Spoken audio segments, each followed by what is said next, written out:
মাত্র 5 টাকা প্যাকেটের গুঁড়ো দুধ দিয়ে এই সবজিটা আপনারা যদি লাঞ্চে বানিয়ে নিতে পারেন তাহলে আর ভাত খেতে কিচ্ছু লাগবে না।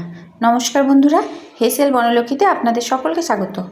তাই বন্ধুরা প্লিজ ভিডিওটিকে কেউ স্কিপ করবেন না, আপনারা সম্পূর্ণ রেসিপিটি দেখে এই রকম দারুণ স্বাদের রেসিপি লাঞ্চে বানিয়ে নিন। প্রথমে একটা কড়াই গরম করে দিয়ে দিচ্ছি 1 চামচ পাঁচফোড়ন। এখানে ছোটো চামচ ইউজ করছি। এই পাঁচফোড়নটা লো ফ্লেমে ড্রাই রোস্ট করে নিতে হবে। একটুখানি নেড়ে চেড়ে নিয়ে এর মধ্যে দিচ্ছি 1 চামচ রাঁধুনি, ছোটো চামচেরই 1 চামচ রাঁধুনি দিয়ে দিলাম। এখন এটা ড্রাই রোস্ট করে নেব। মশলাগুলো ড্রাই রোস্ট করে নিলাম। এখন এটা ঠান্ডা করে গুঁড়ো করে নিতে হবে। তার জন্য মশলাটা আগে ঢেলে রেখে দিতে হবে। কড়াই থাকলে এটা আরও পুড়িয়ে যাবে। এখন কড়াইয়ে নিচ্ছি সর্ষের তেল।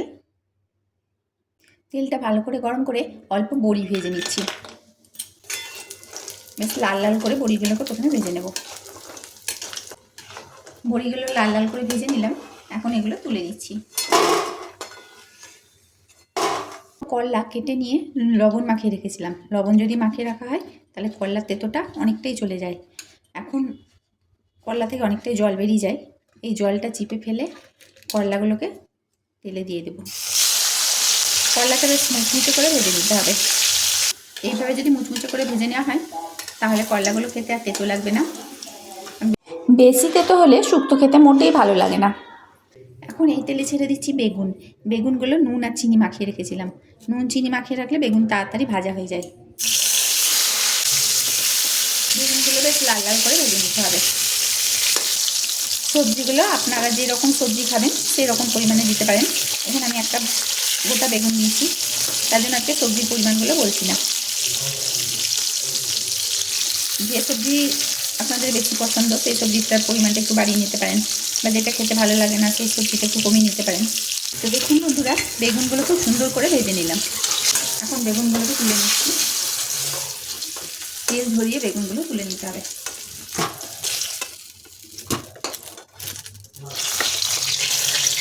এখন ওই তেলে দিচ্ছি একটা শুকনো লঙ্কা, একটা তেজপাতা আর অল্প পাঁচফোড়ন। ফোড়নটা একটু নেড়ে চেড়ে ভেজে দিচ্ছি।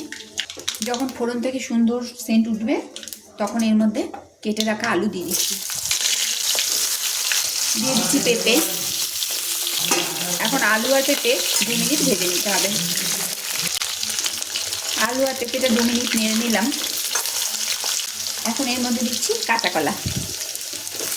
যে সবজি সেদ্ধ হতে যেরকম সময় লাগে সেই অনুপাতে সবজিগুলো পরপর অ্যাড করতে হবে। কাঁচা কলা দিয়ে এখন সবজিগুলো ভেজে নিচ্ছি। পেঁপে আলুর সাথে কাঁচা কলাটাও ভেজে নিলাম।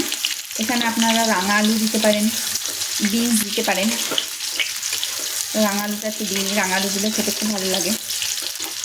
এখন এর মধ্যে দিচ্ছি সজনের ডাঁটা। এখন ডাঁটা দিয়ে সবজিগুলো আরও কিছুক্ষণ ভেজে নিতে হবে। ভাজতে ভাজতে দিয়ে দিচ্ছি পরিমাণ মতো লবণ। বেগুনে আর করলাতে লবণ দেওয়া আছে, লবণটা সেই অনুপাতে দিতে হবে। এখন দিচ্ছি 1/2 চামচ আদা কাঁচা লঙ্কা বাটা। এতে একটা কাঁচা লঙ্কা বাটা আছে।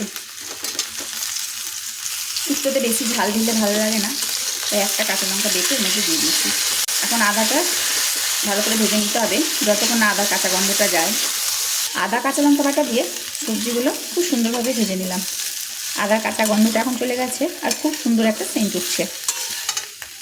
এখন এর মধ্যে দিচ্ছি ওই চামচেরই 1 চামচ সর্ষে গুঁড়ো, সামান্য একটু লবণ দিয়ে ভিজিয়ে রেখেছিলাম।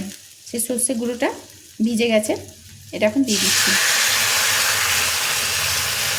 সর্ষে গুঁড়ো ইউজ করলে সামান্য একটু লবণ দিয়ে ভিজিয়ে রাখতে হয়। 1 পিঞ্চ মতো লবণ দিয়ে ভিজিয়ে রেখেছিলাম। কাটা দিয়ে বেশিক্ষণ ভাজতে হয় না, শুধু জাস্ট নেড়ে চেড়ে নিলাম। শুধু একটুখানি নেড়ে চেড়ে নিয়ে এর মধ্যে জল ঢেলে দিচ্ছি। শুক্তোতে সাধারণত হলুদ দেওয়া হয় না। খুব ভালো করে সবজিগুলো মিশিয়ে নিলাম জলের সাথে। এখন এর মধ্যে দিয়ে দিচ্ছি ভেজে রাখা বড়ি, কারণ বড়িটা সেদ্ধ হতে একটু সময় লাগে। করলা বেগুন এখন দেবো না, শুধুমাত্র বড়িটা দিয়ে নেড়ে চেড়ে নিলাম। এখন ঢাকা দিয়ে সবজিগুলো সেদ্ধ হতে দিচ্ছি। 5 মিনিট কষানো ছিল। এখন আবার খুলে দেখি, সবজিগুলো সেদ্ধ হয়ে গেছে।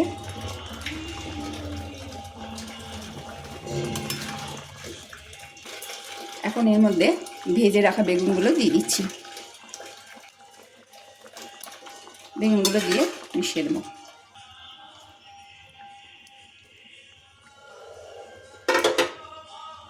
এখন বাটিতে নিয়েছি অল্প দুধ। দুধটা কুসুম কুসুম গরম নিয়েছি। খুব ঠান্ডা দুধে পাউডার দুধ গুলবে না। গরম দুধের মধ্যে এখন 1 প্যাকেট আমুলিয়া নিয়েছি, 5 টাকা প্যাকেট। আমুলিয়াটা এর মধ্যে দিয়ে দিচ্ছি। আমুলিয়াটা দিয়ে ভালো করে এটা গুলে নিতে হবে। আমুলিয়াটা দিয়ে খুব ভালো করে এটা গুলে নিলাম। এখন এটা এর মধ্যে দিয়ে দিচ্ছি। দিয়ে দিচ্ছি 1 চামচ চিনি, কারণ শুক্তোতে একটু মিষ্টি না দিলে ভালো লাগে না। এখন নেড়ে চেড়ে মিশিয়ে নিচ্ছি। এইভাবে শুক্তো রান্না করে দেখুন, একবারে অনুষ্ঠান বাড়ির মতো খেতে লাগবে। আর যদি রেসিপিটা ভালো লাগে তাহলে প্লিজ লাইক, শেয়ার, কমেন্ট করবেন। আর যে সকল নতুন বন্ধুরা রেসিপিটা দেখছেন তাদের যদি ভালো লেগে থাকে তো প্লিজ চ্যানেলটিকে সাবস্ক্রাইব করার সঙ্গে পাশে থাকা বেল আইকন অবশ্যই প্রেস করবেন। তাতে আমার নতুন ছাড়া ভিডিও নোটিফিকেশান আপনাদের মোবাইলে আগে পৌঁছে যাবে। এখন ভেজে রাখা করলাগুলো এর মধ্যে দিয়ে দিচ্ছি। এখানে আমি ছোটো সাইজের 2টো করলা দিয়েছি। করলাটা আপনারা আপনাদের ইচ্ছা মতো দিতে পারেন। করলা দেওয়ার পর ভালো করে মিশিয়ে নিতে হবে। যে ভাজা মশলাটা আগে বানিয়েছিলাম সেটা মিক্সার গ্রাইন্ডারে গুঁড়ো করে নিলাম, এর মধ্যে দিয়ে দিচ্ছি। মশলাটা খুব ভালো করে মিশিয়ে নিতে হবে। শুক্তো মোটামুটি শেষের দিকে, আর বেশিক্ষণ এটা হবে না, কারণ এটা দিয়ে আর বেশিক্ষণ ফোটাবো না। এখন এর মধ্যে দিয়ে দিচ্ছি 1 চামচ ঘি।